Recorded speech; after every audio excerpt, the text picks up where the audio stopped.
বাংলার বাড়ির প্রকল্পে 1,20,000 টাকা করে দেবে বলে 5,000 বাড়ির জন্য সরকার প্রশাসন ইলেকশন কমিশনকে লিখেছে আজ থেকে 7 দিন আগে।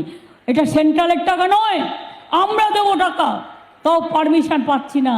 ইলেকশন না থাকলে আমি 1 সেকেন্ডে করে দিতাম, ইলেকশন বলে আমাকে পারমিশন নিতে হতো। হ্যালো ভিউয়ার্স, আমি সম্রাট। আশা করি সবাই তোমরা ভালো আছো। তোমরা দেখছো আমার SM টেকনিক্যাল চ্যানেল। তোমাদের সামনে খুবই গুরুত্বপূর্ণ একটি আপডেট কিন্তু আমি নিয়ে চলে এসেছি এবং তোমরা ভিডিও থাম্বনেল থেকে তোমরা বুঝতে পেরেছো আপডেটে আমি আজ কী নিয়ে আলোচনা করতে চলেছি তোমাদের সামনে। এবং আমাদের যে সকল ব্যক্তিদের প্রধানমন্ত্রী আলোচনা প্রকল্পের টাকা আটকে রয়েছে কিংবা লিস্টে নাম রয়েছে, তার জন্য বড় খুশির খবর হতে চলেছে। আমাদের মাননীয় মুখ্যমন্ত্রী কিন্তু জনসভায় কিন্তু আবাস যোজনা টাকা নিয়ে কিন্তু বিশাল বড় ঘোষণা করেছেন তিনি, এবং সেই আবাস যোজনা টাকা এবং কবে দেবে তিনি এবং সেই বিস্তারিত তোমাদেরকে এই ভিডিওর মাধ্যমে জানাবো। এবং তিনি কিন্তু জানিয়েছেন, এবং সেই ভিডিওটি স্কিপ না করে তোমরা শেষ পর্যন্ত দেখতে হবে। চ্যানেল সাবস্ক্রাইব করে পাশে বাজিয়ে অবশ্যই অল করে রাখো সমাধান সরকারি আপডেটগুলিকে পেতে। চলো দেখে নেওয়া যাক আমাদের মাননীয় মুখ্যমন্ত্রী তিনি আবাস যোজনার টাকা নিয়ে তিনি কী বলছেন এবং কবে তিনি টাকা দেবেন, এবং চলো দেখে নেওয়া যাক বিস্তারিত তথ্য।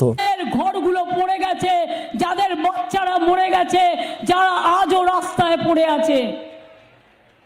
আমি মধ্যরাতে ছুটে গিয়েছিলাম জলপাইগুড়ি, আলিপুরদুয়ার, কুচবিহারের ওখানে, সবাইকে আমরা রিলিফ দিয়েছি। আর বাংলার বাড়ির প্রকল্পে 1,20,000 টাকা করে দেবে বলে 5,000 বাড়ির জন্য সরকার প্রশাসন ইলেকশন কমিশনকে লিখেছে আজ থেকে 7 দিন আগে।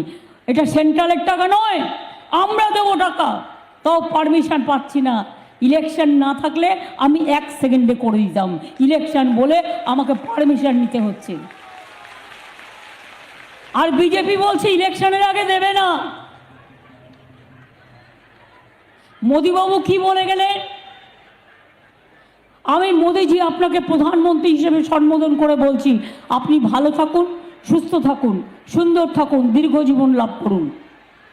কিন্তু একটা প্রধানমন্ত্রীর পক্ষে এ ভাষা কি শোভা পায় যে 4ই জুন নির্বাচন হয়ে গেলে 11 লক্ষ বাড়ির লিস্ট আমরা দিয়েছিলাম,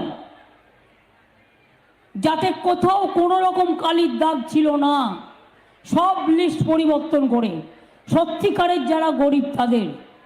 তোমরা কেন দিলে না সে টাকা?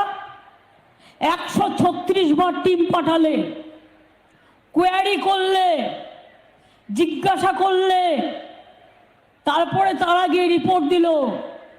আমি প্রধানমন্ত্রীকে 3 বার মিট করলাম, অফিসারদের সাথে অফিসারদের মিটিং হলো, কই টাকা তো দিলে না।